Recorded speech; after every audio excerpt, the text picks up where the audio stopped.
ያወቀ ተግባር መስራት ለዚያ ነገር ቢወስዳቸው በሐራም ነገር ላይ እንደተባበረ ይቆጠራል። አላህ ስብሐነ ወተዓላ ደግሞ በሱረቱል ማኢዳ ላይ ወተዓወኑ ዐለል ቢሪ ወተቅዋ ወላ ተዓወኑ ዐለል ኢስሚ ወልዑድዋን ብሏል። በመልካም ስራ ላይ እና አላህን በመፍራት ላይ ተባበሩ፣ በኃጢአት ላይ እና አላህን በማመፅ ላይ አትተባበሩ ብሏል። አስካሪ መጠጥ መጠጣት ኃጢአት ነው። አስካሪ መጠጥ ለሚጠጡ ሰዎች ትብብር ማድረግ ደግሞ በኃጢአት ላይ ከመተባበር ይቆጠራል። እሺ ከቀደሙ ጋር በተያያዘ ኮሜንት ላይ አንድ ልጅ እየጠየቀ ባርኪቸው ያሲን ቢስሚላህ ብሎ እንዳርዱ ሲጀምር አላህ ያውቅ የለ እንዴ እንዴት ምግባቸውን ብሎ አለን። ማነው እንደሱ ያለ? ቢስሚላህ ብለው እንደማያርዱ አላህ ያውቅ የለም? ያርዳሉ ቢስሚላህ ብለው የአረብ ክርስቲያኖች የአላህን ስም ይጠራሉ። የአረብ ክርስቲያኖች አምላክን አላህ ብለው ነው የሚጠሩት። መጽሐፋቸው እስካሁን ድረስ አምላክን አላህ ብለው ነው የሚጠራው። ስለዚህ ኦሪት ዘፍጥረት ማነው ከኦሪት ዘፍጥረት እስከ ራዕይ ድረስ የአምላክ ስም ማን ነው ብለህ ሄደህ መጽሐፍ ቅዱስን ብታየው አረበኛው ላይ አላህ ነው የሚለው። ስለዚህ ሲያርዱ ጊዜ አላህን ስም ይጠራሉ። ያ ነው ኦሪት ዘፍጥረት ምዕራፍ 1 ቁጥር 1 ምን ይላል? ፊል በድኢ ኸለቀ አላሁ ሰማዋት ወልአርድ ነው የሚለው። አላህ በመጀመሪያ ሰማይና ምድርን ፈጠረ ነው የሚለው። የኢትዮጵያ ክርስቲያኖች ብቻ ተለይተው ከዓለም እግዚአብሔር የሚል ስም ሰይመዋል። አምላክ ሰው እንዴት ነው ለአምላክ እኔ ስም ማወጣለት? ስማቸው ጠራራን እኛ ስም ቀይረን ሌላ ስም ብንሰጠን የዓለም ሙስሊምን ሰብስብና ግን አምላክ ማን ነው ብላቸው አላህ ብለው አንድ ስም ብቻ ነው የሚነግሩ። ከዓለም የተለያየ ዓለም ክርስቲያኖችን ሰብስብና አንድ ቦታ ላይ የአረብ ክርስቲያን አምጣ፣ የኢትዮጵያ ክርስቲያን አምጣ፣ የፈረንጅ ክርስቲያን አምጣ እና አምላክ ነው ማን ነው ብላቸው የተለያየ ስም ነው የሚነግሩ። የአረብ ክርስቲያን አምላክን አላህ ብሎ ነው የሚጠ አይ እግዚአብሔር ነው ሂደህ ብትል አይሰማ። ግብፅ አለ አይደል ክርስቲያኖች፣ ኦርቶዶክስ አለ፣ ፕሮቴስታንት አለ፣ ሌላም ሀገሮች እነ ሉብናን የአምላክን ስም አላህ ብለው ነው የሚጠሩት። እሺ አንድ ልጨምር፣ አንድ ነበር። እሺ መስጂድ ውስጥ መሸጥም ሆነ መግዛት አይቻልም? መስጂድን የገበያ ንግድ ማዕከል ማድረግ አይቻልም። እርሱ የተሰራው አላህ ሱብሓነሁ ወተዓላ ለመገዛት ነው። እና መስጂድ ውስጥ ደግሞ እኛ ጫራታ ምናምን ያደርጋሉ ለመስጂዱ። የዘወትር ስራ ማድረጉ እሱም ተገቢ አይደለም። እዚያው ለመስጂዱ የሚውል ከሆነ ይሄ ምክንያት አለው። መስጂዱ ለምሳሌ የሚያስፈልጉት ነገራቶች ይኖራሉ። በመስጂዱ ሊሆን ይችላል፣ መስጂዱ ማሳደሻ ሊሆን ይችላል። ይህን ለማድረግ ሰዎች ይበረታቱና ከፍ ያለ ገንዘብ ያወጡ ዘንድ ችግር አይኖረውም። ነገር ግን የዘወትር እዛው መስጂድ ውስጥ ሊሆን አይገባም። እሺ አሰላሙ አለይኩም። ወአለይኩም ሰላም ወረሕመቱላሂ ወበረካቱ። አንተ ውሸታም የመጽሐፍ ባለቤቶች የሆኑ ሴቶችን ክርስቲያኖችን ማግባት ይቻላል፣ ግን እስላም ማድረግ ይጠበቅበታል። ቁርአኑ ይፈቅዳል እኮ። እኛስ ምን አለን? ጌታ ሰው እሷን እስላም ማድረግ ይጠበቅበታል ነው በታል አይደል? እስልምና ማርያ አልቅብጥያ ነቢያችን ሰለላሁ ዐለይሂ ወሰለም ከግብፅ በመጣች ጊዜ እስልምናን አስተማሯት። ወዲያው እስልምናን ተቀበለች፣ ከእርሷ ጋር ህይወትን ጀመሩ። ልክ እንዲሁ ደግሞ ሶፊያ ብንት ሑየይ እስልምናን ከተቀበለች አገባሻለሁ አላት። እስልምናን ተቀበለች፣ አገባት። እሱ ነው እኮ እኛም ያልነው። እሺ እንትን ነበር ሰላት ኢማሙ እንትኑ ተጅዊዱ በስትክክል እንትን ማይ ከሆነ ሰላታችን እንትን ይላል አይበላሽም። ነቢያችን ሰለላሁ ዐለይሂ ወሰለም ማን ኢማም ሆኖ ማሰገድ እንዳለበት ሲናገሩ ሐዲስ ላይ ምን አሉ? ቃለ ነቢዩ ሰለላሁ ዐለይሂ ወሰለም የኡሙ ልቀውም አቅረኡሁም ሊኪታቢላሂ ፈኢን ካኑ ሰዋአን ፈአክተሩሁም አኽዘን ሊልቁርአን። ነቢያችን ሰለላሁ ዐለይሂ ወሰለም ምን አሉ? ሰዎችን ሊያሰግድ የሚገባው ሊመራ የሚገባው ይበልጥ ቁርአንን ከመካከላቸው አሳምሮ የሚቀራ ሰው ነው አለ። ሁሉም አሳምሮ በመቅራት እኩል ከሆኑስ ይበልጥ የሸመደደው ከመካከላቸው ብዙ የያዘው ብሎ ተናገሩ። ያ ነው ማሰገድ ያለበት ቦታቸዋል። ነገር ግን ከሰዎች መካከል ችሎታ ያለው ሰው ተቀጥሮ ሊያሰግድ ይችላል። የዚያ ቦታ ላይ ቀድሞ ተቀጥሮ ሊሆን ይችላል ከመንግስት ወይ ከዚያ አካባቢ ሰዎች ምናምን። ያን ሰው ተከትሎ መስገድን በተመለከተ በተለይ ሱረቱል ፋቲሃን ትርጉሙን ሊያበላሽ የሚችል ስህተት ይህ ሰው የሚኖርበት ከሆነ የዛኔ ይህን ተከትሎ መስገድ አይቻልም። በትክክል አድርጎ የአላህን ቃል የሚያነብ ሰው የሚቀራ ሰው ነው ማሰገድ ያለበት። ትርጉሙን በተለይ የሚያበላሽ ከሆነ ይሄ በፍጹም አይሆንም። እሺ ሰላታችን ይበላሻል ማለት ነው። የእንትኖቹ የማሙሞች ትርጉሙን የሚያበላሽ እንትን የሆነ እያወቅ ይህን ሰው እየተከተለ መስገድ አይቻልም። ሶላት ይበላሻል። ሰላሙ አለይኩም። ወአለይኩም ሰላም ወረሕመቱላህ በረካቱ። ስላገኘው በጣም ደስ ብሎኛል።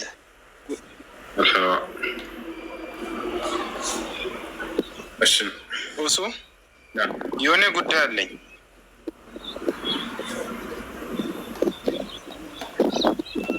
ልጀምር?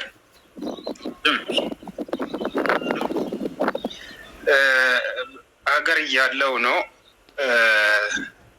እኔ ሀገር እያለው መንገድ ላይ የእሷ አባት ይወዱኛል። ልጄን ሰጥቼ ካለው ከዛን አጠገቤ ያለ ሰው ደግሞ ሳማቸው አለኝ። ዝም ብለን መንገድ ላይ እየሄድን ማን ነው ምስሉ? የልጅቷ አባት ግን ከልጅቷ ጋር እንተዋወቅም። መንገድ ላይ እየሄድን አንድ ሰፈር ነን። ሳም የሚልህ ማን ነው? የሚሰማው አካል ማን ነው? አጠገባቸው ያላቸው ሰዎች ደግሞ ሳማቸው። እንዲህ ካሉ እጃቸውን ሳም አለኝ።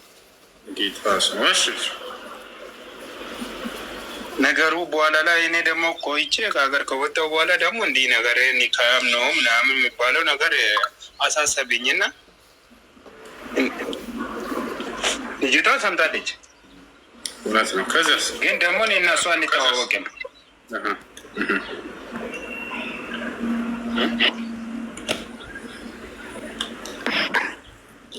እኔም አላሳፍርም ብዬ ስሜያለሁ። እንዴት ነው ነገሩ? እጁ ስማል ይሰያ ሰውየውን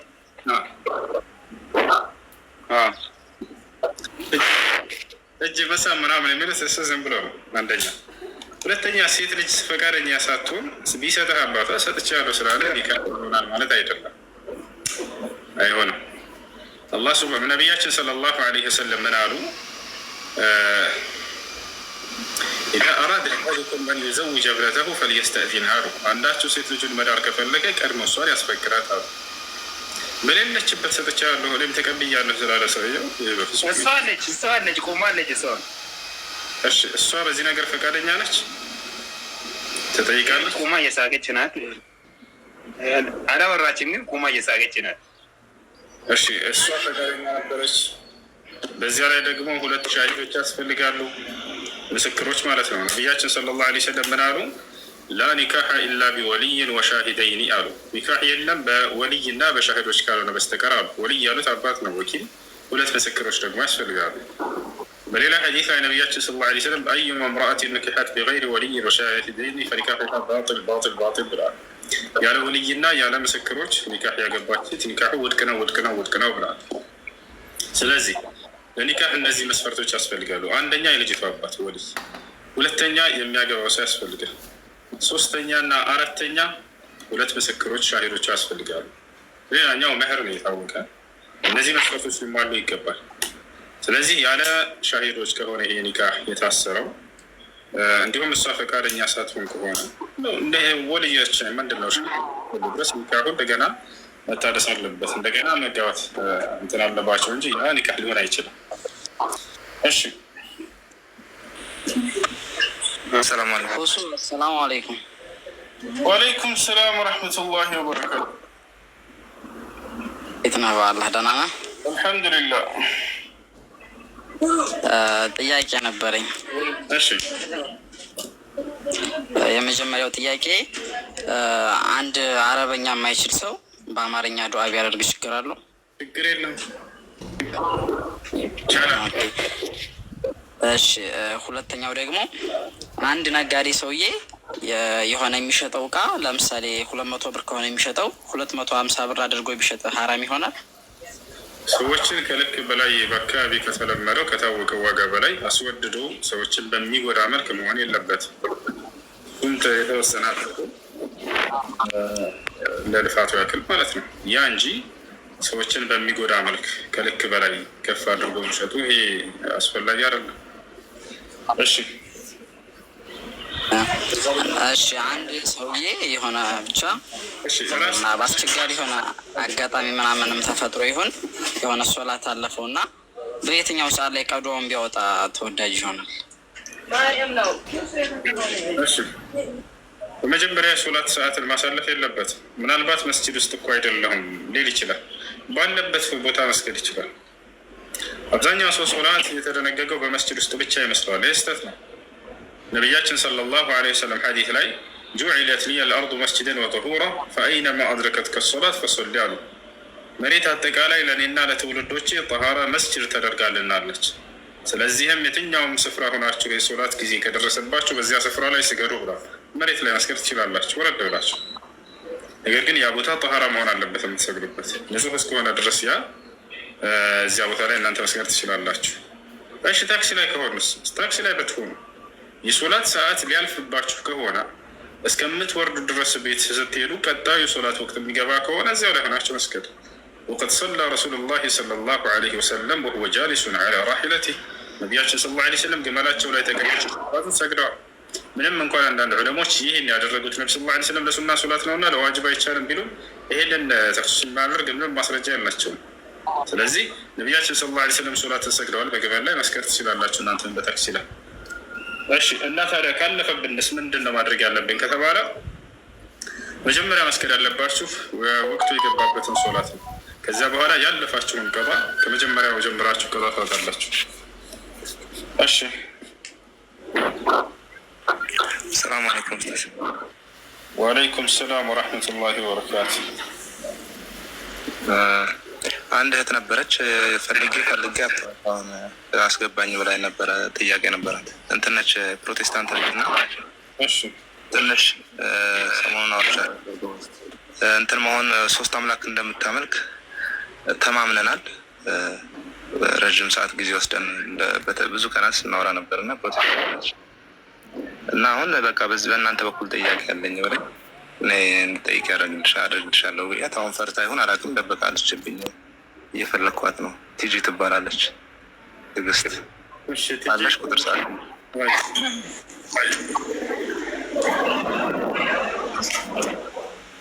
እና እስከዛው አንድ የተነሳብኝ ጥያቄ ነበረ። ወገኖች አላህ የት ነው ያለው? በቦታ ይወሰናል። ትልግኝ እየሞከሩ ውስጥና ከምን ይታያል ያለ እስከዛ። እሺ እኛ ሙስሊሞች ስለ አላህ ስብሐነ ወተዓላ ያለን እምነት ራሱ በተናገረበት ልክና ልክ ብቻና ብቻ እንዲሁም ነቢዩ ሰለላሁ ዐለይሂ ወሰለም በተናገረበት ልክ ብቻና ብቻ ላ ነዚድ ወላ ነንቁስ ወላ ነተፈልሰፍ ፊ ዛሊክ። በዚያ ላይ አንፈላሰፍ፣ አንጨምርም አንቀንስም። ሰላም ብሎ ማለት ነው። ሂደቱ ሰለፍ ፊ ጀሚዕ አብዋቢሃ አስለም ወአሕከም ወአዕለም። የሰለፎች በእውቀት መሰረት ላይ ነው። አላህ እንዲህ አለ፣ መልእክተኛው እንዲህ አለ፣ አለቀ። ይሄ ነው ዲናችን። الدين قال الله وقال رسوله وقال الصحابة هم على العرفان كما قال الإمام ابن القيم الجوزية رحمه الله تعالى። አላህ ስለ ራሱ ምን ብሏል? የት እንዳለ ነግሮናል ወይ? ምንድን ነው ያለው? ነቢ ሰለላሁ ዐለይሂ ወሰለም አላህ የት እንዳለ ተናግረዋል ወይ? ምንድን ነው ያለው? ያንን እንይዛለን። አለቀ። እርሱም ምንድነው? አላህ ስብሐነ ወተዓላ ግልጽ በሆነ ቃል በሰባት ቦታ ላይ በቁርአን ላይ አርራህማኑ ዐለል ዐርሽ እስተዋ ወይም ሱመ እስተዋ ዐለል ዐርሽ በሚል ስለ ራሱ ይናገራል። እኔ አብዛኛው አምላካቸው አላህ ከዐርሽ ሙጃሂድ የተባለው የአብዱላህ ብን አባስ ተማሪ የሆነው ታላቁ ሙፈሲር ይህን የቁርአን አንቀጽ ሲናገር ምን አለ? አይ ዐላ ወርተፋ፣ ዐላ ማለት ከሁሉ በላይ ሆነ ማለት ነው። ወርተፋ ማለት ከሁሉ በላይ ከፍ ባኢሉም እያሉ ሰለፎች ይናገራሉ። ከፍጥረቱ የራቀ ነው ይላሉ።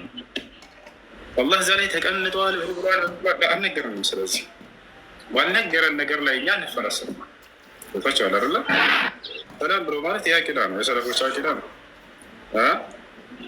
እና ያንን መናገር ነው። አልኢማም ሐሰን አልበስሪ ረሒመሁላህ ተዓላ ምን አለ? ታላቁ ታቢዒ عن السنة وقف حيث وقف القوم وقل بما قلت.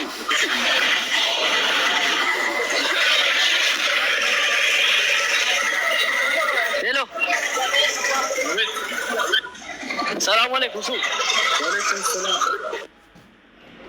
ለምን እያናገርኩት ነው አይደል? አንሱለት ሚወጣ ሰው ገብቶ ያን አናገር ከጀመርኩት ሚወጣ ታድርጉት። አንሱለት።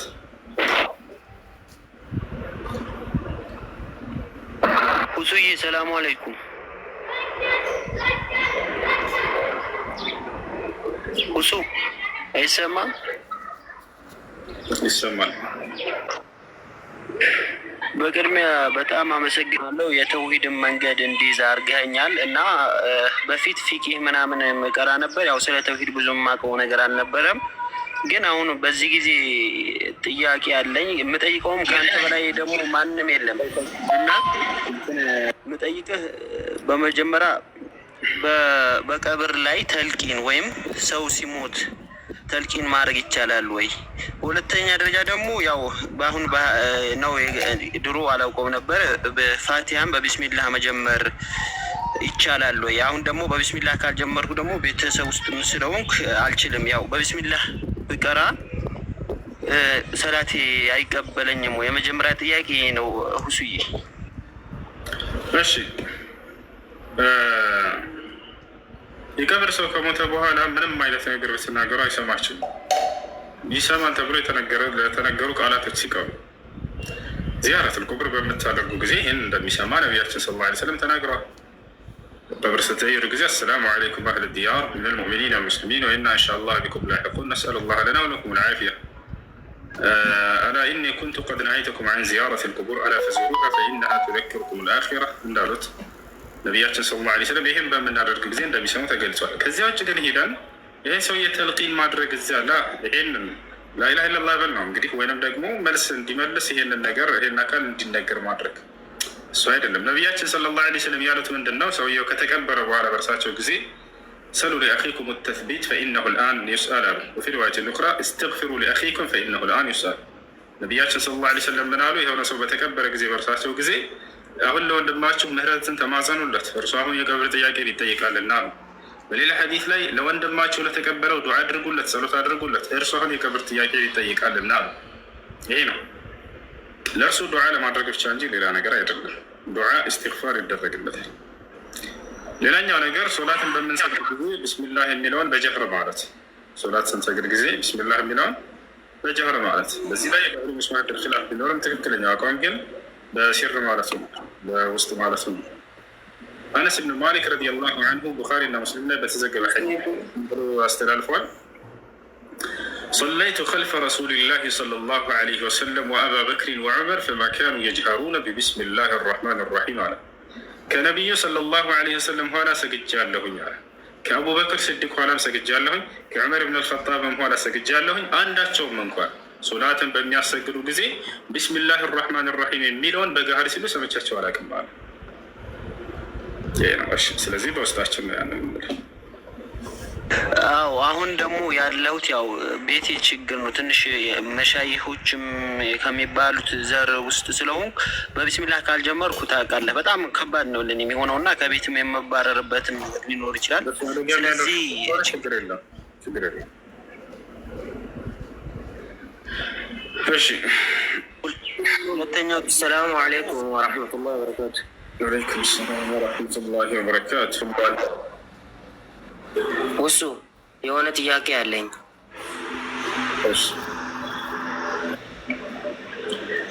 ለምሳሌ ከሆነች ሴት ባሉዋ ሞቶ ከተቀበረ በኋላ መቃብር ሄዳ ዚያራ ማድረግ ይቻላል?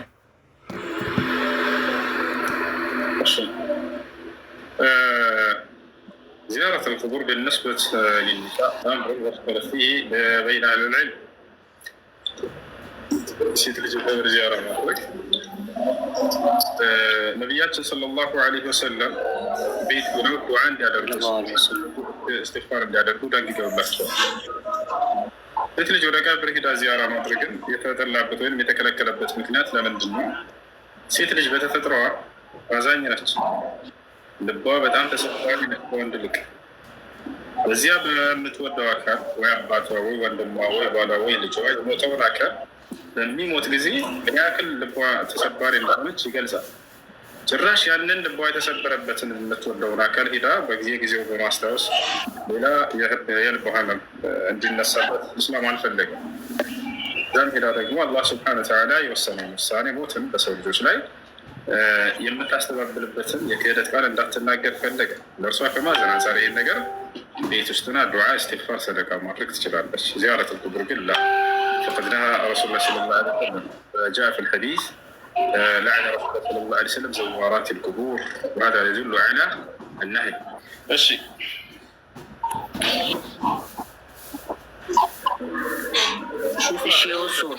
ሹፋ ካለ ሚወጣን አንሳው። እሺ ሌላ ጥያቄ አለ?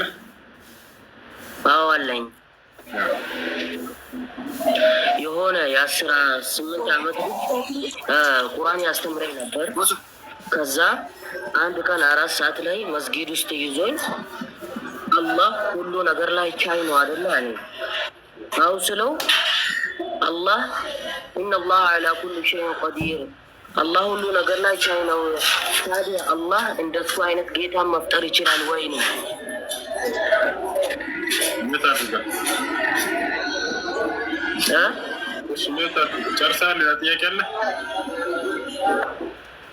ከዛ በኋላ እኔ ደግሞ አላህ እንደሱ አይነት ፈጣሪ መፍጠር አይችልም አልኩት። ምን ታድርገው ማለት ነው መልስላል። እሺ ሹፋ አለ ከላይ? አዎ አለው። ሰላም አለይኩም። አለይኩም ሰላም። የሆነ ጓደኛዬ ማለት ነው ክርስቲያን ነው። በሻሃዳ እኔ ማሳዝ እችላለሁ? ምን ያልቀረው እችላለሁ? እሺ አሁንም ደግሞ በእስላም ላይ ማግባት ማትፈቀደለት ሴት ምን አይነት ነች? በርካታ ናቸው። በሱረቱ ኒሳ ላይ ተገልጸዋል። ሑሪመት ዐለይኩም ኡመሃቱኩም ወበናቱኩም ወአኸዋቱኩም ወዐማቱኩም ወኻላቱኩም እያለ ገልጿቸዋል። ሄዶ እዛም ብሏቸው እዛ ገልጸዋል። እሺ ሱረቱ ኒሳ ምዕራፍ 4 ቁጥር 23 ላይ ማናቸው አንባ ወንድማችሁ ሑሪመት ዐለይኩም ኡመሃቱኩም እናቶቻችሁን ማግባት በእናንተ ላይ እርም ተደረገ ይላል። ወበናቱኩም ሴት ልጆቻችሁን ወአኸዋቱኩም ልጆቻችሁን ልክ እንዲሁም እያለ ይናገራል። እነዚህ ልጅ አግብቶ የፈታትን እያለ ሁላቸውንም ይናገራል። ሂዳም ሱረቱ ኒሳ ምዕራፍ 4 ቁጥር 23 ላይ እሺ አላህ ራሱን ሌላን አምላክ ሌላ አላህን መፍጠር ይችላል ወይ? እሺ አላህ ሱብሓነሁ ወተዓላ ሁሉን ነገር በማድረግ ላይ ቻይ ነው። ይሄ ይፈጥራል ወይ? አላህ ሱብሓነሁ ወተዓላ መፍጠር ያቅተው ምንም የሚሳነው ነገር የለም። ነገር ግን ቢፈጥር ሌላ ሁለተኛ አምላክ አላህ ሌላ አምላክ ይኖራል ማለት ነው? ላ ይሆን ሲጀመር ጥያቄው ስህተት ነው። እንደው እንመልሰው ቢባል እንኳን ያ ሌላ አምላክ የሚሆነ አካል ሌላ ይፈጥራል። አላህ ሱብሓነሁ ወተዓላ ብቸኛ ነው። ሁሉም ነገር ማድረግ ካለ ግን የሚሳነው ነገር የለም። አዎ ጭንቅላቴን ስለረበሽ ነው የጠየኩት። የሚረብሽ አይደለ? የብድ ጥያቄ ነው። እሺ ጥያቄ አለ አብረሽ? ሌላ ጥያቄ፣ ጸጉርን ጥቁር ቀለም መቀባት ብራንድ ሳይሆን ጥቁር ቀለም መቀባት አይቻልም? ብራንድ ነው የሚቻለው። ብራንድ ነው የሚቻለው። እሺ ማንኛውም ማጥቆሪያ መቀባት ተከልክሏል። ነቢያችን ሰለላሁ ዐለይሂ ወሰለም ሐዲስ ላይ ምን አሉ? ገየሩ ሀዘ ሺብ ወጀንቡሁ አሰዋድ አሉ። ይህን ሽበት መቀየር ትችላላችሁ በሌላ ከለር፣ ነገር ግን ጥቁር ቀለምን አረቁታል። በሌላ ሐዲስ ላይ ነቢያችን ሰለላሁ ዐለይሂ ወሰለም ሰያእቲ ፊ አኺሪ ዘማን ቀውሙን ሚን ኡመቲ የኽዱቡነ ቢሰዋድ ፈሃኡላኢ ላ የጅዱነ ራኢሐተል ጀና አሉ።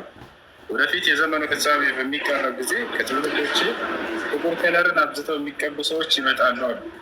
እነዚህ ሰዎች የጀነትን ሽታ ያገኙም አሉ። ምን ማለት ነው የጀነት ሽታ ያገኙም ማለት? በደንብ አዳምጡ። በቁርአንና በሐዲስ ላይ የሆነ ኃጢአት ይገለጽና ይሄን ያደረገ የጀነት ሽታ ያገኙ፣ ይሄን ያደረገ የተረገመ ነው፣ ይሄን ያደረገ ከእኔ አይደለም ስለም፣ ይሄን ያደረገ ከእኛ አይደለም እያሉ ይናገረዋል አይደለ? ምንድነው መልእክቱ? እነዚህ ይሄ ነገር ትልቅ ወንጀል ነገር ከማዘን ብዙ ነገር ወንጀል እንደሆነ ለመግለጽ እንጂ የጀነት ሽታ ያገኝም ማለት ጭራሽ ጀነት አይገባም ማለት አይደለም። ቦታቸዋል ይህን ቃል ለኃጢአቱ ግዝፈት ነው። እሺ አብረሽ ሰላም አለይኩም። ወአለይኩም ሰላም። እንዴት ነው? እሺ አልሐምዱሊላህ። እሺ አንድ 3 ጥያቄዎች ነበሩ። መጀመሪያ ላይ ጠብቀህ አንደኛው እዚህ አሜሪካ ሀገር ውስጥ ስሰራ ረጅም መንገድ ነው የሚሄደው፣ ግን ብዙ ለቀጥል ነው ወይስ?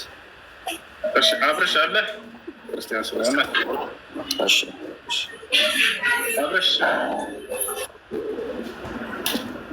አብረሽ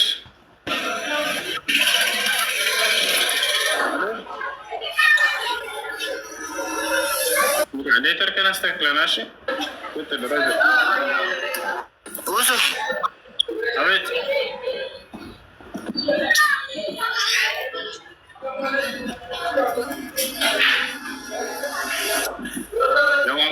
እንትን ታሕት ኔትወርክን አስተካክል። አለሁ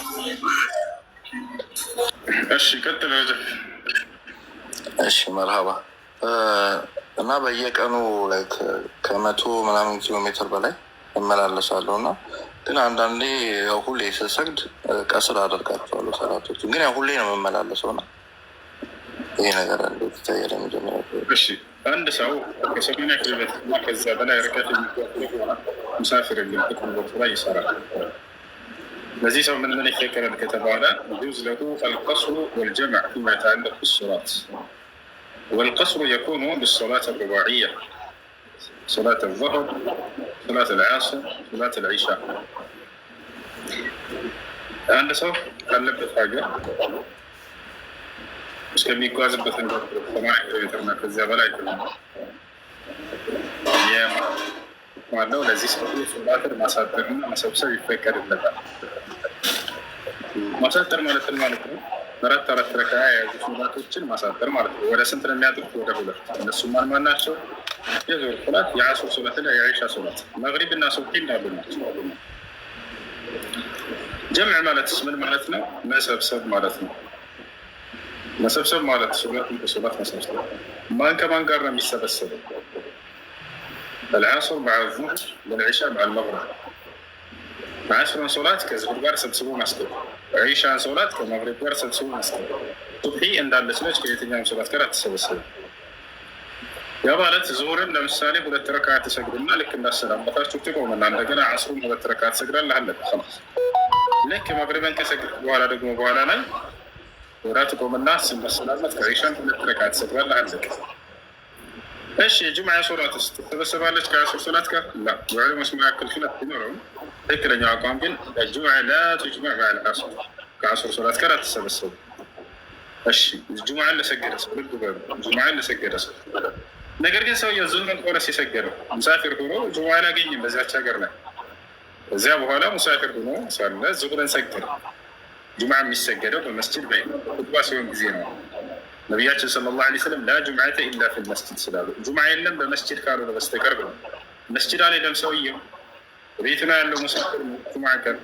ስለዚህ ምንድን ነው የሚሰግደው? ጁምዓ ነው አይደለም፣ ዙህር ነው የሚሰግደው። 2 ረካ ከሰገደ በኋላ ሙሳፊር ወደ አይቆምና ዓስሩን መሰብሰብ ይችላል። ነገር ግን መስጂድ ጁምዓን ሰግደው ከሆነ እስከ ኢማሙ ጋር ዛኔ ዓስሩን በጊዜ ጠብቆ ይሰግዳል እንጂ ከዙህር ጋር አይሰበስብም። እሺ እና ቀጣዩ ደግሞ አሁን ያው የምናደርጋቸው ካልሲዎች አሉ አይደለም? እና ያው መኪና ላይ ምናምን ስለሆነ ውዱ ማደርገው እሱን ብዳብሰው ይቻላል ወይስ አውልቄ ነው ውዱ ማደርገው? ካልሲ المسح على الخفين የሚል ህግ አለ። በካልሲ ላይ በማበስ ውዱ የማድረግ ስርዓት المسح على الخفين ثابت في سنة النبي عليه الصلاة والسلام وبالإجماع كذلك። ካልሲው ስፖርት አለው። ከቁርጭምጭሚት በታች መሆን የለበትም፣ ወይ ቁርጭምጭሚት ድረስ ወይ ከዚያ በላይ ቀዳዳ መሆን የለበትም። እና መስቀል ኩፌን ህጉም ታውቀዋለህ አይደለ? አዎ ከላይ የሚታበሰው ትችላለህ። ከላይ ነው የሚታበስ ነው። ከቁርጭምጭሚት ማታ በታች መሆን የለባትም። እዛ ድረስ የካልሲው መጠን ወደ ላይ ከፍ ማለት አለበት።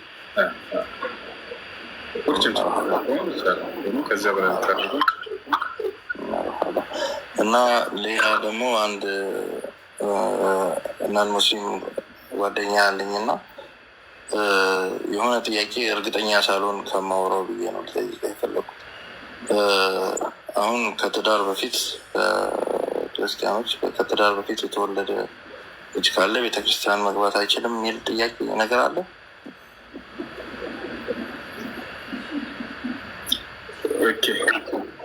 በመጀመሪያ ትዳር የለም የጋብቻ ህግና ስርዓት የለም። ከኦሪት ዘፍጥረት እስከ ራዕይ ድረስ ሰዎች በምን መልኩ መጋባት እንዳለባቸው የተቀመጠ የጋብቻ ህግ ያለው ኢስላም ነው። ኢስላም ወልይ የሚባል አለ፣ ሻሂዶች አሉ፣ ነህር አለ፣ ኢትፋቅ አለ በሁለታቸው መካከል። ይህ ሁሉ መስፈርት አለ። ክርስትና ላይ ያለው እነዚህ ወፍ የለም አለ መጽሐፍ ላይ ያለ የለም። እንደዚህ በምን መልኩ መጋባት አለባቸው የሚል ህግና ስርዓት የትኛውም ቦታ ላይ መጽሐፍ ቅዱስ ላይ ከኦሪት ዘፍጥረት እስከ ራዕይ ድረስ የለም። ነገር ግን ለምሳሌ ካሉት መካከል ምንድን ነው ከተባለ የጋብቻ ያግባ ምናምን ተብሎ የተቀመጠው መጽሐፍ ቅዱስ ለምሳሌ አንድ ሰው ሴት ልጅን ቢደፍራት አንድ ሰው ጋር እግዚአብሔር አንዲትን ብላቴና ልጅ ድንግልናዋን ቢወስድባት የዛኔ ይህ ሰውዬ ለልጅቱ አባት 50 ብር ይስጥና ልጅቱ ያግባት ይውሰዳት ይላል። ይህን መሰረት አድርገው ጉዳቶች። ስለዚህ ከደፈረ ማግባት ይችላል። ነገር ግን አንድ ሰው ከልጅቱ አባት ሄዶ እንዴት አድርጎ ማግባት እንዳለበት ምናምን ህግና ስርዓት ያህል ተቀመጠ። ደፍረህ ማግባት ይችላል። ወይንም ደግሞ 15 ብርም አለ እንዲተወሴ ላይ ለገዛሁኝ ሴት አገባሁኝ እያለ በ15 ብር እንዳገባ ሰው ይናገራል። መወረስ የሚባል ክርስትና ላይ መወረስ ግዴታ። አንድ ሰው ለምሳሌ ሁለት ወንድማማቾች አብረው እየኖሩ እያለ አንደኛው አንዲትን ሴት አግብቶ እየኖረ ይናገራል። እዛ የሰውዬ ቢሞት ይቺ ሴት ሌላ ሰው ልታገባ ዘንድ እንዳትወጣ እዛው እሱን ታግባ ይላል። ያገባቡ ስርዓት እንዴት ነው? የለም በቃ ትቀራለች ከሱ። ልብ በሉ። በዚህ መልኩ ታግባ ህግና ስርዓት ነው የለም። እዛ ትቀራለች፣ እዛ እሱን ታግባ። እሺ ሌላ ልታገባ እንዳትወጣ ተብሏል። ምርጫ ያላት ምች ሴት መወረስ ማለት ነው። ይሄ በእስልምና ያለው አለ፣ ግን ግዴታ አይደለም። በሴት ልጅ አልፈለገች አልፈልግም ብላ ሌላ ሰው ወጥታ ማግባት ትችላለች። አላህ ቃል በቃል በቁርአን ላይ ያ አዩሀ ለዚነ አመኑ ላ የሕሉ ለኩም አን ተሪሱ ኒሳአ ከርሃ ይላል። እናንተ ያመናቸው ሰዎች ሴት ልጅን አስገድዳችሁ መውረስ አይፈቀድላቸውም ይላል። አይ እኔ እንዲወርሰኝ አልፈልግም ይሄ የባሪ ወንድም ካለች መብቷ ነው፣ ወጣ ሌላ ሰው ማግባት ትችላለች። ክርስትና ላይ እግዚአብሔር ምን አለ? ይሄ ወንድሙ ከሞተ ሌላ ሰው እንድታገባ ዘንድ ከቤት እንዳትወጣ ይላል። ይልቁንስ ያን ሰው እዛው ታግባ ያን ሰው ምርጫ ባይሆንስ የለም ያን ሰው ታግባለች። ነፃነት አልተሰጣትም ወጥታ እንድታገባ። ታዲያ ሰባኪዎቻቸው ወጥተው ሴት ልጅ በእስልምና መብቷ የላትም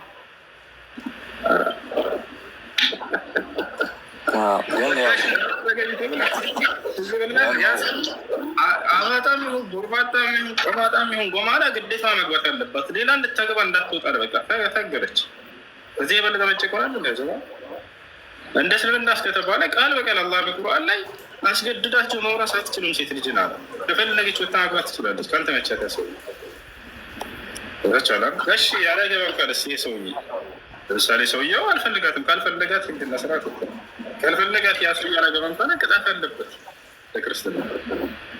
አይለች ሴት አላገባም ካለ ምን ታደርጋለህ? እግዚአብሔር ጫማውን ታውልቅበትና በህዝብ ፊት የሰው እኔን ሊያገባኝ አልፈለግም ወለና በህዝብ ፊት ጫማውን ታውልቃለህ። ከዛ ትልበታለች ትትፋበት ተሰማል። እንግዲህ ምራቋን በፊቱም ላይ ትፍ ትበልበታል። እግዚአብሔር ጫማውን ታውልቅና ምራቋን ፊቱ ላይ ትበልበታለች። አለቀ። ይሄ ነው ፍርዱ። ከዚያ ለሰውየው ተብሎ ይጠራል እግዚአብሔር።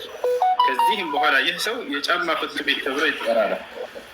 ከወንድሙ ዘርን አላስቀርም ብሏልና ሴትዮዋን አላገባም እግዚአብሔር ተባተዋላርና እና ይሄ ነው ዋናው ጥያቄ። ግን እንደዚህ አሁን በጋብቻም ቢሆን በእነሱ በተባለው ብቻ ቤተክርስቲያን መግባት አትችልም የሚል ጥያቄ እንትን አለ። ለዘላለም ልጆቹ የተወለዱት ልጆች ወደ ዘፍጥረት ምዕራፍ 23 ቁጥር 1 ላይ ምን ይላል? እግዚአብሔር ሲናገር ቁጥር 2 ላይ ይቅርታ፣ ዲቃላ ወደ እግዚአብሔር ጉባኤ እንዳይገባ ይላል። የዲቃላ ልጆች እስከ 10 ትውልድ ድረስ ወደ እግዚአብሔር ጉባኤ እንዳይገቡ ይላል። በዚህ ምክንያት የሰለመት ፈረንጅ ወላሂ ላዚም ቲክቶክ ላይ ለቃ ይቻላል እየተናገረች እሷ በአረበኛ ተርጉሞ ነው እንዲሰልም ያደረገኝ የመጽሐፍ ቅዱስ ዲቃላ ወደ እግዚአብሔር ጉባኤ አይግባ ይላላለች። እኔ ወናትና አባቴ እኔም በዝሙት ወልደውኝ ጣቴ ምንድነው አላት። ለምንድነው ወደ ጉባኤው እንዳልገባ ይነፍገኝ ብላ ተናገረች። እውነተኛ አምላክ ከሆነ በፍጹም ኃጢአትን ባልሰሩ አካሎች ላይ ይሄን ፍርድ ሊጭንባቸው አይችሉም። ጭራሽ እሱን አይደለም የሚደንቀው። ገና ያልተወለደ 10 ትውልድ ድረስ ተፈርዶባቸዋል። እስከ 10 ትውልድ ድረስ ወደ እግዚአብሔር ጉባኤ እንዳይገቡ ተብሏል። ገና ሳይወለዱ አስባቸው። እንደ እስልምና ከተባለ ቃል በቃል ብላለ ወላ ተዚሩ ዋዚረቱ ወዝራ ኡኽራ፣ ማንም ነፍስ ሌላ ሰው ኃጢአት አትያዝም አለቀ። ኩሉ ነፍስ ቢማ ከሰበት ረሂን አለ። ሁሉም ነፍስ በሰራቸው ስራ ተያዥ ነች አለ። ኦሪት ዘፍጥረት ስንት ነው? ኦሪት ዘፍጥረት ምዕራፍ 23 ቁጥር 2። ይቅርታ ኦሪት ዘዳግም። እሺ ኦሪት ዘዳግም። ኦኬ መርሐባ ወይ ሹክራን ሀቢቢ ነኝ ያገርኩ። ሰላም አለይኩም። ወአለይኩም ሰላም ወራህመቱላሂ ወበረካቱ። አንዴ ላሳያችሁ የቱ ጋር እንደሚገኝ ይነገራል። ያውና ቅዱሳን ቁጥር 1ን እለፉት። በተለይ ከ18 ዓመት በታይ ከሆናችሁ ጭጮች ቁጥር 1ን እለፉት። ቁጥር 1 ዓመት ነው። እሺ ያው ቁጥር 2 ምን ይላል? ዲቃላ ወደ እግዚአብሔር ጉባኤ አይግባ ይላል። እስከ 10 ትውልድ ድረስ ወደ ጉባኤ ወደ እግዚአብሔር ጉባኤ ይመስላልሽ።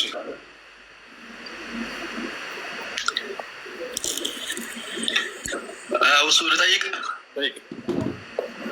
እንትን እንደ ቢትኮይን ያሉ ከረንሲዎችን ትሬድ ማድረግ ይቻላል እንዴ? እነዚህ ተቃቡድ የሌለበት መቀባበል የሌለበት የገንዘብ ግብይት ስርዓት እሱን በትርጉት የተሻለ ነው።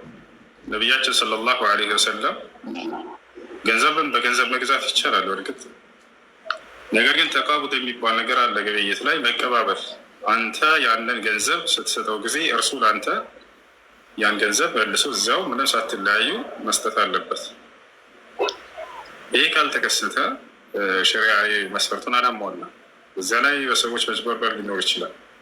ብዙ ሰዎች የሚጭበረበሩት በዚህ ምክንያት ነው። አንተ ትሰጠውና እሱ ያንን ሳይሰጥህ ሲቀር ገንዘባቸውን አላግባብ ይካዳሉ፣ ይበላሉ፣ ይጠፋባቸዋል። ያ ነገር እንዲሆን ኢስላም አልፈለግም። ስለዚህ ተቃቡድን መስፈርት ያደረገ መቀባበልን ያም አይከሰትበት ከሆነ ይሄ ስህተት ነው። እሺ ያው እንትን ገዝቼ ለምሳሌ የሆነ ነገር ለምሳሌ ቢትኮይን ገዛውኝና ሆልድ አደረኩትኝ አስቀምጬ ለረጅም ሰዓት አትርፌ መሸጥ እሱ ችግር የለውም። ገንዘብ ችግር የለውም። የሚበሉ ነገራቶች ቢሆን ግን አይቻልም። ነቢያችን ሰለላሁ ዐለይሂ ወሰለም የሚበላን ምግብ ለሰዎች አገልግሎት የሚውልን የሚያስፈልጋቸውን ነገር እያሸገ እያስቀመጠ ዋጋ አስወድዶ ከጊዜ በኋላ የሚሸጠን ሰው ከልክለዋል። ይህን ሰው ተራግመዋል። መራገም ሲባል ተራጋሚ ስለሆኑ ሳይሆን እርግማን ከተከተለበት አንድ ኃጢአት ወንጀል የወንጀልን ከባድነት ለመግለጽ ነው። እና በዚህ ጊዜ ለምሳሌ ስኳርና ዘይት ህዝቡ በጣም እያስፈለገው እየተቸገረ ያመጡና እነዚህ ሰዎች አሽገው ያስቀምጡባቸዋል። ልክ የሆነ ጊዜ ላይ ዋጋውን በጣም ከመሩት በኋላ ያወጡታል። እነዚህ ሰዎች በጣም ትልቅ ወንጀል ነው እያደረጉ ያሉት። ገንዘብ እስከሆነ ሰዎች እንዳቅል እንትን የሚላቸው ነገር አይደለም። እሱ ጋር አያያዝም ችግሩ በምሱ። እሺ በቃ አመሰግናለሁ። አሰላሙ አለይኩም ወራህመቱላሂ ወበረካቱ። ወአለይኩም ሰላም ወራህመቱላሂ ወበረካቱ። ሀቢቢ እንዴት ነው? አልሐምዱሊላህ። ጥያቄን ከመጀመሪያ በፊት ለማንኛውም ለአላህ ብዬ በጣም ወዳለሁ። ሐበከ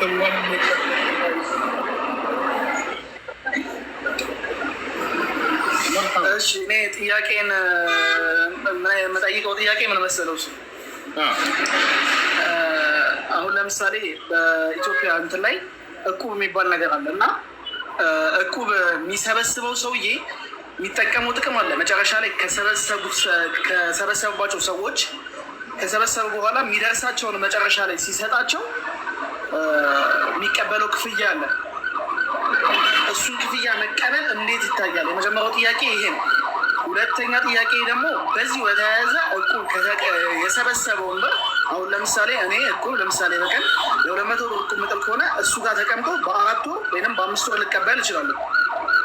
ያ ማለት እቁብ የሰበሰብኩት እቁብ የሚቀመጠው እሱ ጋር ነው ማለት ነው። የእኔ ብር እሱ ጋር ይቀመጣል ማለት ነው። ስለዛ ያህ ሰውዬ የእኔን ገንዘብ እሱ ጋር ያለውን ገንዘብ ለራሱ ጥቅም መጠቀም ይችላል። ንግድ እሱ መነገድ ይችላል። በእሱ አትርፎ እንትን ማለት ይችላሉ። ይሄኛው ሁለት ጥያቄ አለኝ። እሱ መልስልኝና ሌላ ጥያቄ እጠይቃለሁ። የመጀመሪያው እቁብ የሚሰራ ሰው እቁብ በመሰረቱ ከሱን ጀምርና ይቻላል አይቻልም በሚለው በዑለሞች መካከል ኺላፍ አለ። ሁለት ሀሳብ አለ። ግማሽ ዑለሞች አይቻልም ያሉ፣ ሌሎች ችግር የለውም ያሉ። ኢብኑ ዑሰይሚን እንደሚቻል ተናግረዋል። ምክንያቱም የሰዎች ሐቅ አይመጣባቸው። በወለድ የሚሆነው መቼ ነው? ወለድ መርሁ ምንድን ነው? ቃዒዳው ለዚህ ላይ የመጣ ሐዲስ ኩሉ ነፍዕን ኩሉ ቀርድን ጀረ ነፍዐን ፈሁወ ሪባ። ነቢያችን ሰለላሁ ዐለይሂ ወሰለም ማንኛውን ትርፍን ወይንም ጥቅምን ያስገኘ የብድር አይነት ሁሉ ወለድ ነው አሉ። 10 ብር አስቀምጠህ ከጊዜ በኋላ 15 ብር ሆኖ የሚመጣልህ ከሆነ የዛን ይሄ ወለድ ይሆናል። 5 ብሩ ተጨማሪ ወለድ ነው። ነገር ግን ያንኑ 10 ብር ከሆነ የሚመጣው ይሄ ወለድ አይደለም። በዚህ ሚዛን ሄደን እቁብን ስናየው ጊዜ የራስህ ገንዘብ ነው ዞሮ የሚመጣል። ከሰዎች የሚመጣልህ ገንዘብ አለ የለም። ያው ዞሮ የራስህ ገንዘብ እጅህ ላይ ይገባል። ገብቷችኋል አይደለም? እንደዚያ ከሆነ ደግሞ ወለድ ሊሆን አይችልም እሱ። እሺ በዚያ በሰው ላይ ወለድ ይሆነበታል ወይ? ያ ወለድን የሚሰበስበው ሰው የሚሰጠው ስጦታ ከእንትኖቹ ማለት ነው። ምንድነው ወለድን የሚሰበስበዋል? ከእቁብን የሚሰበስበው ለስራው አገልግሎት ከሆነ ችግር የለውም። የአገልግሎት የሰውዬ የለፋበትን የደከመበትን የሰራበትን ከሁላቸውም ተወጡ ተስማምተው እነዚህ ሰዎች ቢሰጡት ይሄ ችግር የለውም። የአገልግሎት መቀበል ችግር የለውም። ሌላኛው ይሄን ወለድ ማን ነው እቁብ የሚሰበስበው ሰው ቢሰራበትስ?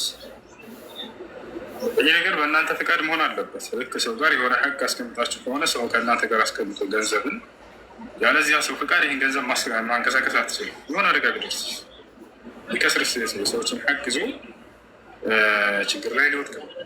ያ እንዳይሆን ዘንድ ይህንን ገንዘብ ማንቀሳቀስ የሚችለው በእነዚያ ሰዎች ፈቃድ ብቻ ናቸው። ያለ ፈቃዳቸው ያን ገንዘብ በፍጹም መንቀሳቀስ ይችላል። እሺ ሌላኛው ጥያቄ ደግሞ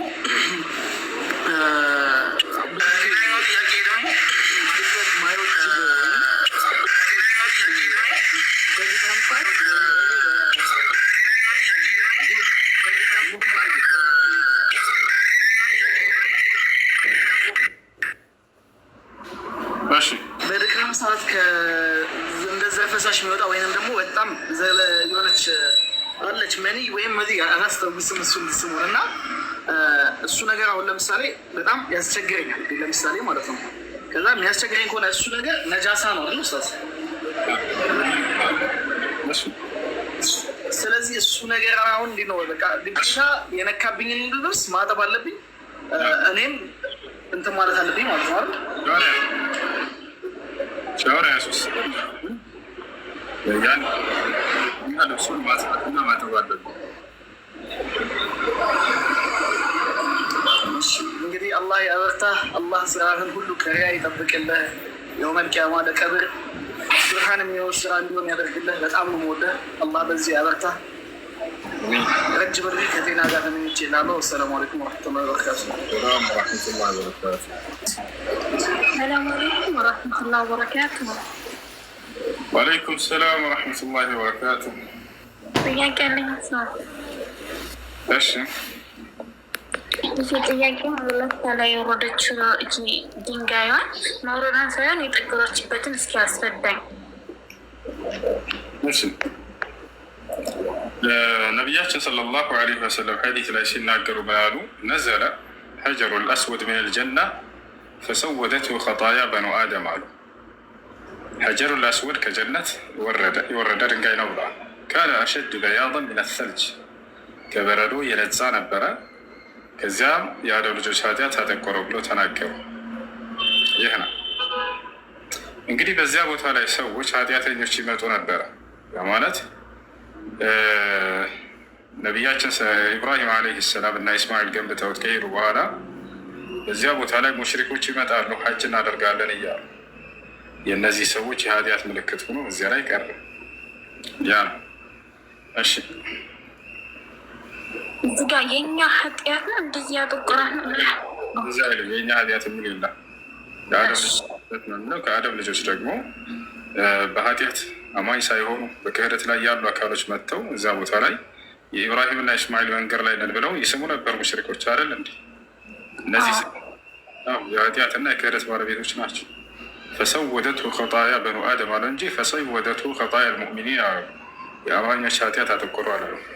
እሺ ሌላው ጥያቄ ደግሞ አሁን ሱረቱል ከህፍ ላይ ማለት ነው ነቢዩ ላይ ኢሳ አለይሂ ሰላም በሚወርድበት ሰዓት ደጃልን ሲገል አሁንም ደግሞ ዙልቀርነይንና ማንም ደግሞ መልሶ ይገላል። ይሄ እንዴት ነው? ይሄን አባራልኝ። እነሱ እንደው ዙልቀርነይን ይገላል የሚል የለም። ዙልቀርነይን አማኝ ነው፣ ያለፈ የሆነ ደግና መልካም ንጉስ ነው። በቁርአን ላይ ታሪኩ ተጠቅሷል። ዙልቀርነይንን ይገላል የሚል የለም። ዙልቀርነይን አማኝ ነው፣ ደጃልን ነው የሚገላው። ነቢዩላህ ዒሳ ዓለይሂ ሰላም ከሰማይ በሚወርድ ጊዜ በሁለት መላእክት ታጅበው ይወርዳሉ። ከወረዱ በኋላ ደጃልን እንደሚገድሉ ተገልጿል። ሐሰተኛው መሲህ አይሁዲዎች እስካሁን ድረስ መሲሁ ይመጣል ብለው እየጠበቁ ነው። እነሱ የሚጠይቁት ንጉስ ምን አይነት ነው? ንጉስ ይሆንና እነሱን ከፍ ያደርገናል ብለው አስበው ነው እንግዲህ እስራኤላውያኖችን ከፍ ያደርጋል። ዳግም እንደነ ሙሴና እንደነ ሰለሞን ለምደዋል ስልጣና በነዚያ ልክ እንደነዚያ መሲሁ ዒሳ ዓለይሂ ሰላም በመጡ ጊዜ ግን ስለ ቀጣዩ ዓለም ብቻ ነው የሚያስተምራቸው። የሰማይን ዓለም እንዴት እንደሚወርሱ ነው የሚያስተምራቸው። ጭራሽ እርሱን ካዱ፣ አንቀበልም ይሄን አሉ። ከዚያ በኋላ እስካሁን ድረስ እየጠበቁ ይገኛሉ። መሲሁ አልመጣም ብለው ገና ትንቢቱ አልተፈጸመም ብለው አላህ ግን ልኮ ጨርሷል መሲሁ። ዳግም ያንን ሐሰተኛው መሲህ በሚመጣ ጊዜ የበላይነትን እንደሚያጎናጽፋቸው ለጊዜው ያያሉ። እነዚህ ሰዎች በቃ ለእኛ ቃል የተገባው ይሄ ነው ብለው መጀመሪያ የሚቀበሉታል አሉ። ነብዩ ሰለላሁ ዐለይሂ ወሰለም ትንቢትን ሲናገሩ ምን አሉ? የትበዑ ደጃል 70,000 የሁዲ ወዐላ ሩኡሲሂም ወጠያሊስ አሉ። ሐሰተኛው መሲህ የዘመኑ ፍጻሜ ላይ በሚነሳ ጊዜ አይሁዶች ይከተሉታል አሉ። ያው በቃ ለእኛ ቃል የተገባው ይሄ ነው ትንቢቱ ተፈጸመ ብለው አይሁዶች ይከተሉታል አሉ። የዛኔ በዛ በቃ የበላይነትን ተጎናጸፍን ብለው አይሁዲዎች ቃሉ ትንቢቱ ተፈጸመ ያውና መሲሁ መጣልን ብለው እየፎከሩ ባሉበት ጊዜ አላህ እውነተኛውን መሲህ ከሰማይ ያወርዳል። እውነተኛው መሲህ ዒሳ ዓለይሂ ሰላም አልተገደሉም፣ አልተሰቀሉም። በክብር አላህ ላይ ይገኛሉ። እርሳቸው በሁለት መላእክት ታጅበው ይወርዳሉ።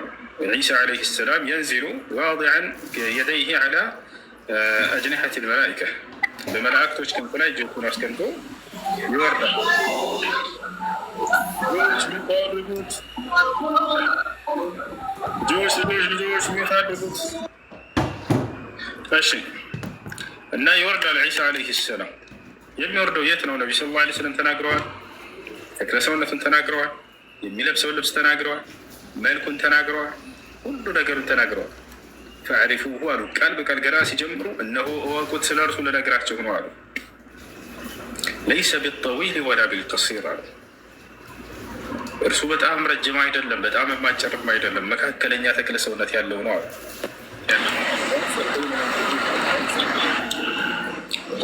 ሰላም አለይኩም። ዋሲዕ በይነ መንኪበይህ በትከሻዎቹ መካከል ሰፋ ያለ ነው አሉ። ዋሲዕ ሰድረይህ የደረቱ ሰፋ ያለ ነው፣ ትከሻው ሰፋ ያለ ነው አሉ። በጣም ውብ እንደሆነ ገልጸዋል። በጣም ቆንጅዬ ነው ዒሳ ዓለይሂ ሰላም። በጣም የሚያምር ነብይ ነው። ጀማ የሚለብሳቸው ልብሶች ወደ ምንድን ነው? ወደ ቢጫ ከለር ይሄዷል አይደለ? በእኛ አካባቢ ምንድን ነው የሚባለው? ዳለቻ ምናምን ይመስላል። ወደ ቢጫ ይሄዳል። እንደዚህ አይነት ልብሶች የለብሷቸው የሚመጣውን የተቆራረጡ ልብሶች፣ ያ ማለት ሙሉ ወጥ ሳይሆን ከላይ ግማሽ ከታች ግማሽ እንደዚህ ለብሶ ይመጣል። በዚህ ሁኔታ ይመጣል አሉ። ጸጉሩ ልክ እስከ ጆሮ ድረስ እንደዚህ ረዘም ያለች እንደሆነ ተናግረዋል። የነብዩ ሰለላሁ ዐለይሂ ወሰለም እንደዛው ነበር። ካነ ሸዕሩሁ ኢላ ሸዕመቲ ኡዝነይሂ እስከ ጆሮዎቹ ጫፍ ድረስ ነው። ከዛ በደማስቅ ሶሪያ ላይ ይወርዳል ብለው ቦታን ሁሉ ተናግረዋል።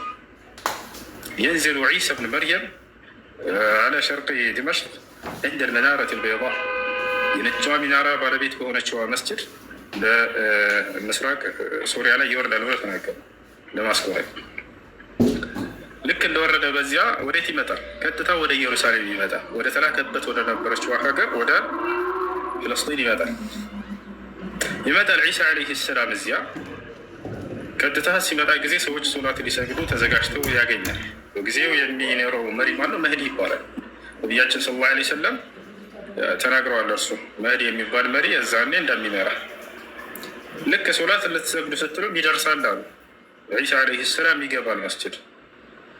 በዚህ ጊዜ ሲገባም ታውቁታላቸው የዛኔ ያሉ ነብዩ ሰለላሁ ዐለይሂ ወሰለም ተመልከቱ። ትንቢት እየነገሩን እያሉ ምን አሉ?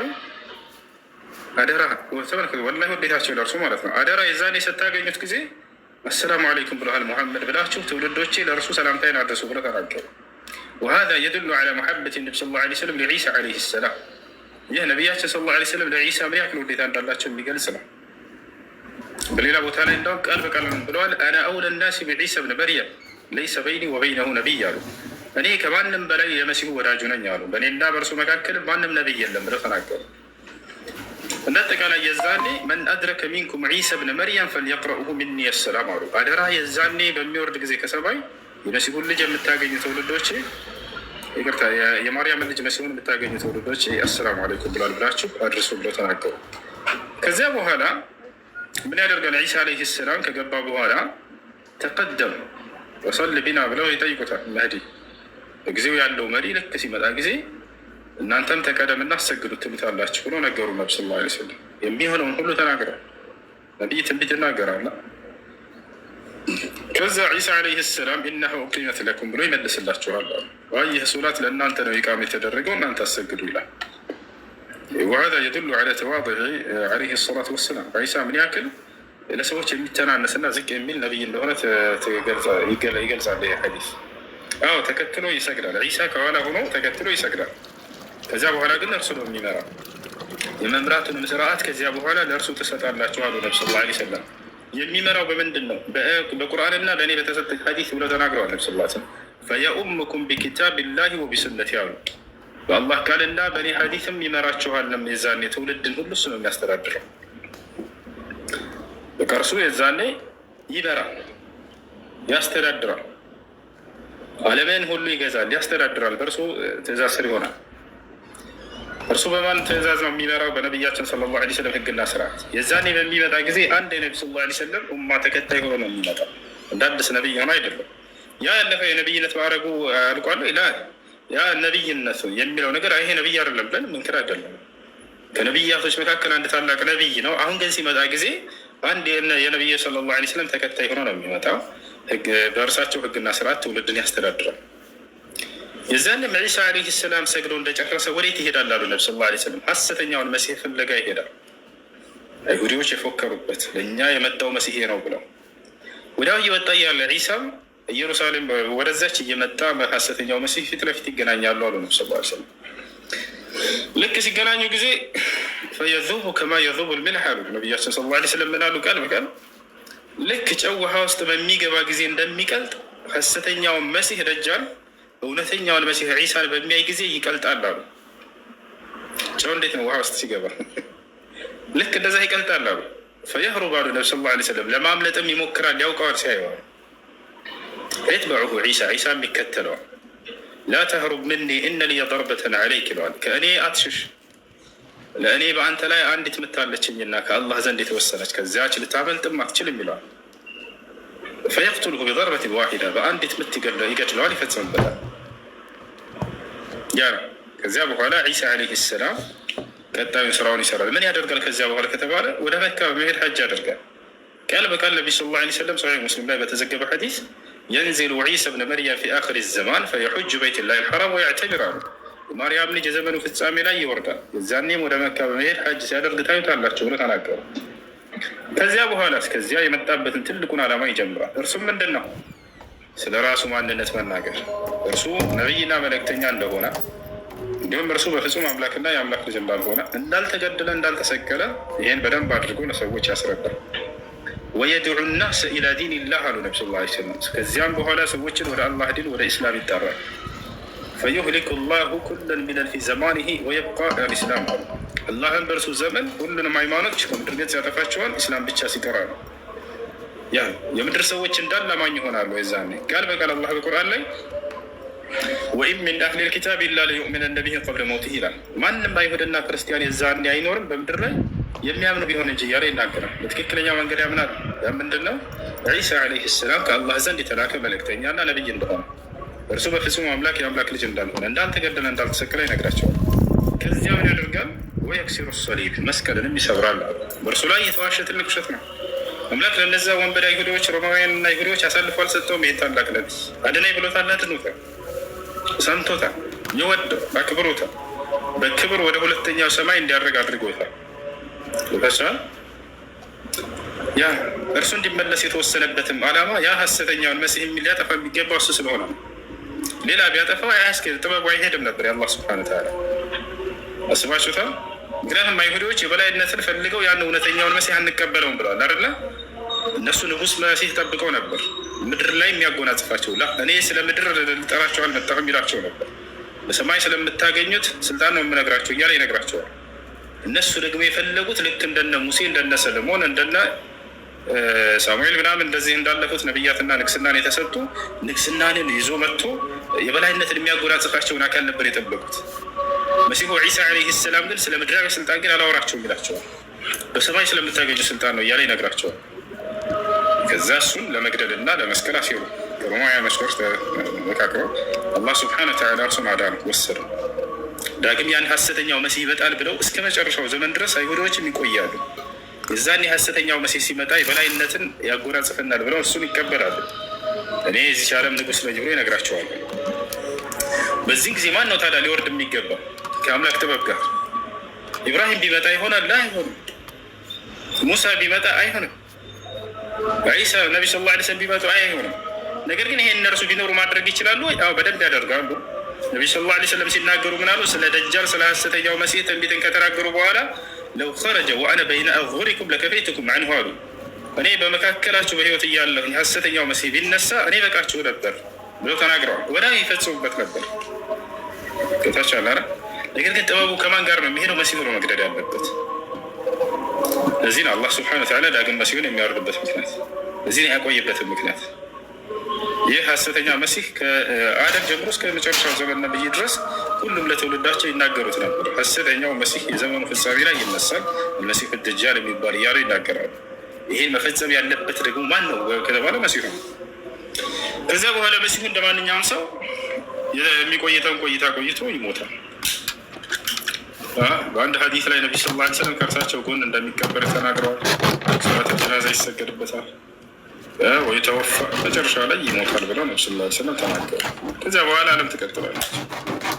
ከዚያ በኋላ እርሱ በዛው እያለ ያጁጅና ማጁጅ ይነሳሉ። እነዚህ ከአዲያን ትውልዶች ናቸው። የጁጅና ማጁጅ በመሲሁ ዘመን ይነሳሉ፣ በመሲሁ ዘመን ያልቃሉ። ከዚያ በኋላ የዓለም ፍጻሜ ምልክቶች ይቀጥላሉ። ነቢ ሰለላሁ ዐለይሂ ወሰለም እንደተናገሩት ላ ተቁሙ ሰዓቱ ሐታ ተሩ 10 ዓለማት ሰዓ ብለዋል። 10 ታላላቅ የትንሣኤ ምልክቶችን እስክታዩ ድረስ ትንሣኤ አትፈጸምም ብለው ተናግረዋል። ከእነዚያ መካከል አንደኛው ምንድን ነው? የመሲሁ መምጣት ነው። አላህ በቁርአን ላይ ቃል በቃል ወኢነሁ ለዕልሙን ሊሳዓቲ ፈላ ተምተሩነ ቢሃ ይላል። መሲሁ ዳግም ወደ ምድር መምጣቱ ከሰማይ ምንም ጥርጥር የሌለው ነገር እርሱ ከትንሣኤ ምልክትም ነው እያለ ይናገራል። እሱ ስንተኛ ደረጃ ላይ ነው? 3ኛ ደረጃ ላይ ነው። አንደኛ መህዲ አለ፣ ሁለተኛ ደጃል አለ፣ 3ኛ ዒሳ አለ፣ 4ኛ የጁጅና መጁጅ አለ። ከዚያ በኋላ ይቀጥላሉ ሌሎች የትንሣኤ ምልክቶች አሉ። ለምሳሌ ከሌላ ከተባለ ፀሐይ ከመጥለቂያ ቦታዋ እንደምትወጣ ነቢ ሰለላሁ ዐለይሂ ወሰለም ተናግረዋል። ላ ተቁሙ ሰዓቱ ሐታ ተኽሩጀ ሸምስ ሚን መጥለዒሃ ሚን መግሪቢሃ፣ ፀሐይ ከመጥለቂያ ቦታ እስክትወጣ ድረስ ትንሣኤ አትቆምም ብለው ተናግረዋል። ከዚያ በኋላ የሆነ ጊዜ ላይ ሰዎች እየጠበቁ ጠዋት ፀሐይን ትወጣለች ብለው በዚያው በጠለቀችበት ቦታ ስትወጣ ይመለከታሉ። ከዚያን ጊዜ በኋላ ንስሐ የሚባል አይፈቀድም። ነቢያችን ሰለላሁ ዐለይሂ ወሰለም ቃል በቃል ሲናገሩ ምን አሉ? ባቡ ተውባ መፍቱሕ ሐታ ተጥለዕ ሸምሱ ሚን መግሪቢሃ፣ የንስሐ በር ክፍት ነው ፀሐይ ከመጥለቂያ ቦታዋ እስክትወጣ ድረስ አሉ። አላህ ሱብሓነሁ ወተዓላ በሱረቱል አንዓም መጨረሻው ገጽ ላይ ይናገራል።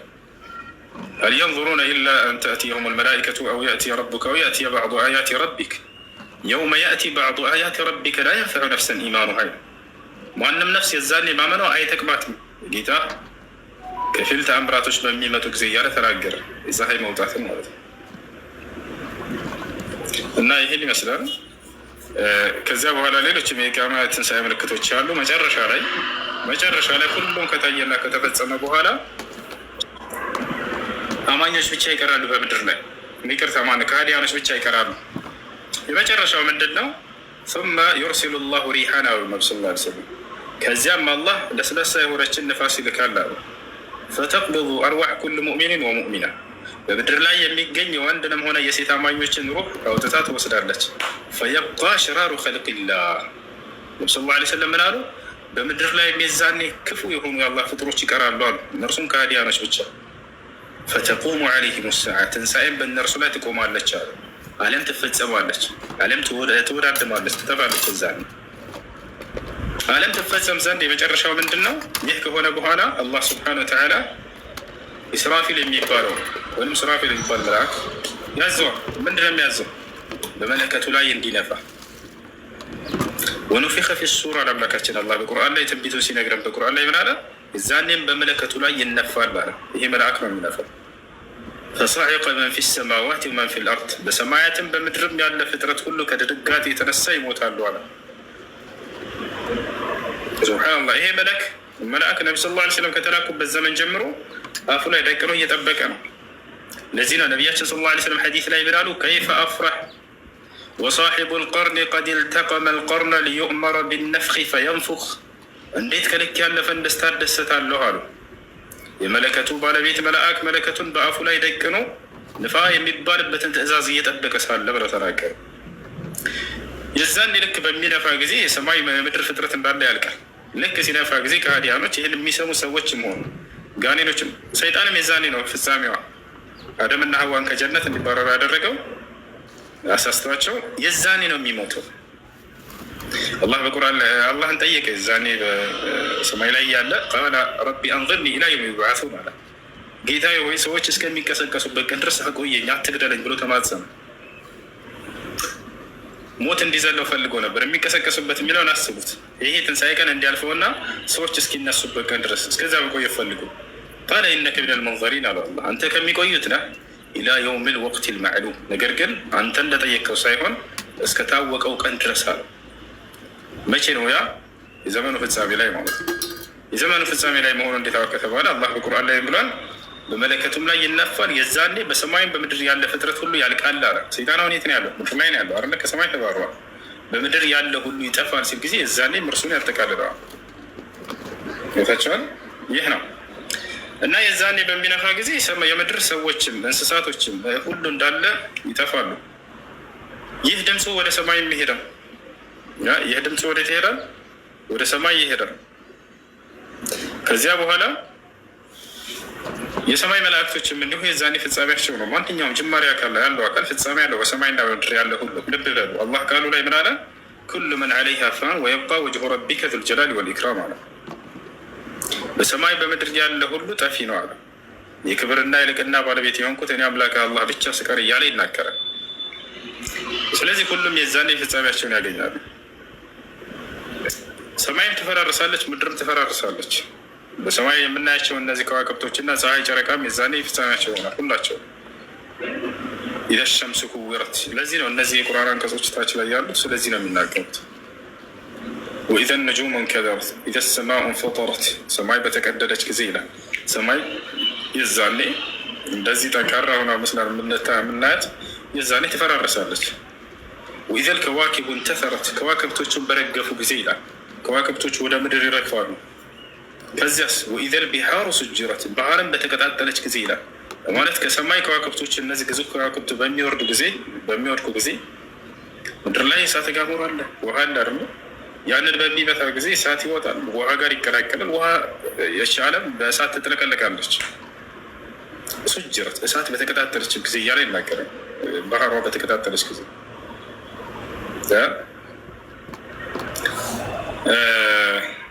ከዚያ በኋላ ሁሉም ይጠፋሉ። ማን ይቀራል? አራቱ መላእክቶች ይቀራሉ። ሁሉም ከጠፉ በኋላ አራቱ መላእክት በመለከቱ አይደለም የሞቱት፣ በአላህ ስብሐነ ወተዓላ ትእዛዝ ነው። ማን ይቀራሉ ከተባለ ጅብሪል ይቀራል፣ ሚካኤል ይቀራል፣ ኢስራፊል ይቀራል፣ መለኩል መውት ይቀራል። እነዚህ አራቱ ይቀራሉ። መልአኩ ገብርኤል፣ ሚካኤል፣ ኢስራፊል እና መለኩል መውት የሞት መልአክ። እነዚህ አራት ታላላቅ መላእክቶች ደረጃቸውን በጣም ላቅ ያለ ነው። ሁለቱም ከሰው ልጅ ህይወት ጋር በተያያዘ ነገር እየተወከሉ ናቸው። መልአኩ ገብርኤል መንፈሳዊ ህይወትን በማነጽ ላይ፣ መለኮታዊ ራእይን ለነቢያት በመስጠት፣ መልአኩ ሚካኤል ደግሞ ሲሳይን ላይ የተለገሰ ነው። ዝናብን ለማውረድ እንዲሁም ቡቃያ ለማብቀል የተወከለ መልአክ ነው። አላህ ዝናብን እንዲወርድ በሆነ ቦታ ባዘዘ ጊዜ ሚካኤልን ያዘዋል። ሚካኤል ያን ነገር እንዲወርድ አድርገን ሌላኛው ማን ነው? መለኩል መውት የሰው ህይወትን በማውጣት ላይ ነው። ኢስራፊል ደግሞ ምንድን ነው? ዓለም ትፈጸም ዘንድና ዳግም ትንሣኤ ሰዎች ያደርጉ ዘንድ መለከትን የሚነፋው መልአክ ነው። በዚህ ጊዜ አራቱ መልአክ ይቀራሉ። አላህ ስብሐነሁ ወተዓላ እያወቀ መለኩል መውትን ይጠይቀዋል። እሱ ነውና ስለ ፍጥረታት ሁሉ ህይወት ተጠያቂ። ፍጥረትን ሁሉ ሩሓቸውን የሚያወጣውን አካል እሱ ነው መጠየቅ አለበት አይደለ? ያ መለኩል መውት ይለዋል አላህ፣ አንተ የሞት መልአክ ሆይ መን በቂየ ምን ዒባዲ ከባሮቼ ማን ቀረ ይለዋል። ፈየቁል መለኩል መውት ምን ይላል? ያ ረቢ በቂየ ጅብራኢል ወሚካኤል ወኢስራፊል ወአና ዓብዱከ ልፈቂር ይላል። ጌታዬ ሆይ መልአኩ ገብርኤል ቀርቷል፣ ሚካኤልም ቀርቷል፣ እስራፊል ቀርቷል፣ እንዲሁም እኔ ደካማ ባሪያ ቀርተናል አለ። እኔ ደካማ ባሪያ ብሎ ለምን ገለጸ? ተመልከቱ። የፈለገ ሀያል ቢያደርገው እንኳ ይህን መልአክ ህይወትን ሁሉ እንዲያጠፋና እንዲያወጣ ስልጣን ቢሰጠውም ከአላህ ስር ሲታይ በጣም ደካማ ነው። ደካማነቱን ይገልጻል። እኔ ደካማ ባሪያ ብሎ ራሱን ይገልጻል። ምን ያክል ተዋضዕ ያላቸው ናቸው መላእክቶች። ያን ሁሉ ህይወት ያጠፋው ነው ብሎ የሚፎክሩ አይደሉም ከአላህ ፊት። ለን የስተንኪፈ ልመሲሁ አን የኩነ ዓብደን ሊላህ ወለ ልመላኢከቱ ልሙቀረቡን። አላህ በቁርአን ላይ ሲናገር ሱረቱ ኒሳ መጨረሻው ገጽ ላይ መሲሁም ሆነ እንዲሁም እነዚያ ታላላቅ የቅርብ መላእክቶች ለእኔ ባሪያ ከመሆን የሚጸየፉ አይደሉም ይላል።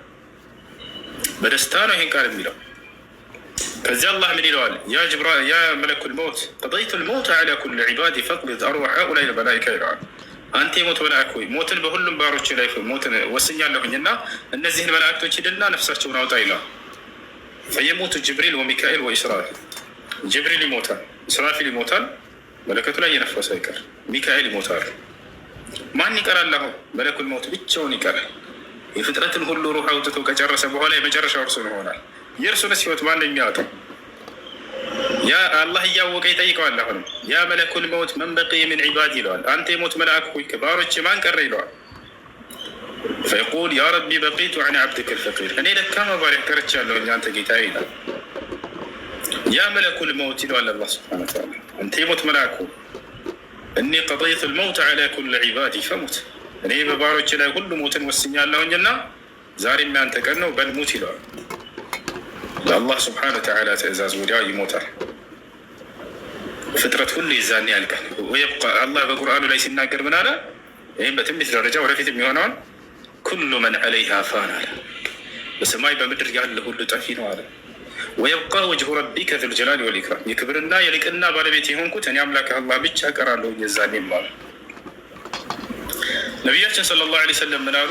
ሱመ የጥዊ ላሁ ሰማዋት ሰብዕ ቢየሚኒህ ወልአርዲነ ሰብዕ ቢየሚኒህ ፈየሁዙሁማ ሀዘን ፈየቁል ሊመን ልሙልኩ ልየውመ ሊላሂ ልዋሒድ ልቀሃር። የዛኔም አላህ ስብሓነሁ ወተዓላ ሰባቱን ሰማያት በቀኝ እጁ ሰባትን ምድር በግራ እጁ ይይዛቸዋል፣ ይወዘውዛቸዋል። ፈየቁል እንዲህም ይላል አሉ ሊመን ልሙልኩ ልየውም፣ ዛሬ ንግስናና ሹመት ለማን ነው ይላል። አይነ ሙሉኩል አርድ፣ የምድር ባለስልጣኖችና ሹመቶች ዛሬ የት አሉ? ማንም የሚመልስ የለም፣ ብቻውን ነው የቀረው። አላህ ራሱን ይመልሳል። ምን ይላል? ሊላሂ ልዋሒድ ልቀሃር፣ ዛሬ ንግስናና ሹመት አንድና አሸናፊ ለሆንኩት ለእኔ ለአላህ ብቻ ነው ይላል። ثم يمكث 40 አሉ ነብዩ ሰለላሁ ዐለይሂ ወሰለም። ከዚያም ለ40 ጊዜ ይቆያል አሉ። 40 ዓመት ይሁን 40 ወር ይሁን 40 ቀን አልተገለጸም ይላል ዘጋቢ። ከዚያ በኋላ ምን ይሆናል? ዳግም ትንሣኤን ያዛል አላህ። ማንን ያስነሳዋል? ቀድሞ ኢስራፊልን ያስነሳዋል። እርሱ መለከትን ይነፋ ዘንድ ዳግም። ወዲያው ያ መልአክ ይነሳና መለከቱን ሲነፋ ጊዜ የምድር ፍጥረት ሁሉ እንዳለ የሰማይ እነዚያ የሞቱት ሁሉ ይነሳሉ፣ መላእክቶችም ይነሳሉ።